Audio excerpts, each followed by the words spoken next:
Sports Matters TV, bringing the sports home. Okay, welcome to Sports Matters TV. We're back in Dublin. I'm joined by the main man, Mr. MVP. First of all, you have great memories in Dublin, the kickboxing days and more. What does Dublin mean to you? Because you know you've had great success here in the past. Oh man, like Dublin's amazing. Like in the kickboxing, one of our biggest and most, just biggest events in kickboxing was here in Dublin, the Irish Open. So I've been here back and forward from a very young age, probably like since I was 12, coming back and forward, fighting, had some really big fights, but have never done it in a cage. And now it's about to happen. Definitely. Now, you met your opponent for the first time today, Mr. Richard Kiley. How did you find the face-off and obviously the banter back and forth?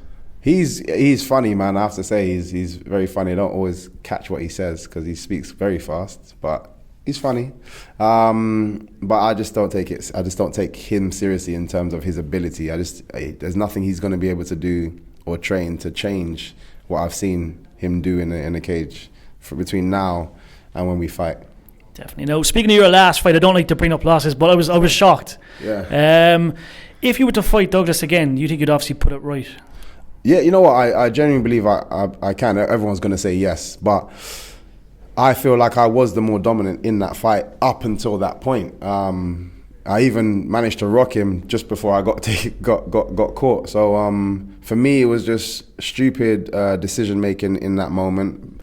I was probably just overconfident. When I saw his legs wobble a little bit, I probably got a little bit too overconfident and just started making silly decisions. But I genuinely believe that if we come back around again, or when we come back around again, because I'm gunning for that fight, I can make a big difference. Definitely. No, you've got a big following in Ireland. I have no problem saying that. You have a massive following in Ireland. But what would it be like to walk out to the Tree Arena? Obviously, there's a big crowd now. Obviously, Richard being a homeboy, he's probably going to have the crowd on his side. But obviously, you can adjust to that, and you can make the difference on a night.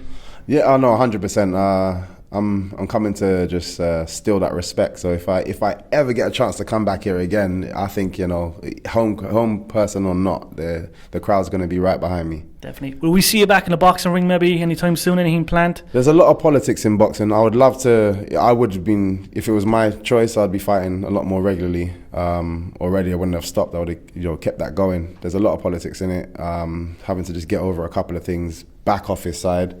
And hopefully, I can get back to getting in the ring. Definitely. And this time next year, where can we see you at? Obviously, you're chasing big goals. You're a big name in world MMA. What can we see next year? Do you reckon you're going to possibly chase a title? Get there somewhere? Well, I was speaking to one of the guys earlier, and if Douglas, beats Rory in this fight, I might be able to get like 2-1 and get my revenge and the belt. So. And that the likeliness is, if he's fighting, he's probably going to be fighting around September, if I remember the date correct, which is the same time as, or just before this. So I don't think he's going to be ready for November. So probably next year, I'm looking at just getting that rematch back. Michael, we can't wait. It's not as always, my friend. Thank you. Thank you. Thank you. Sports Matters TV, bringing the sports home.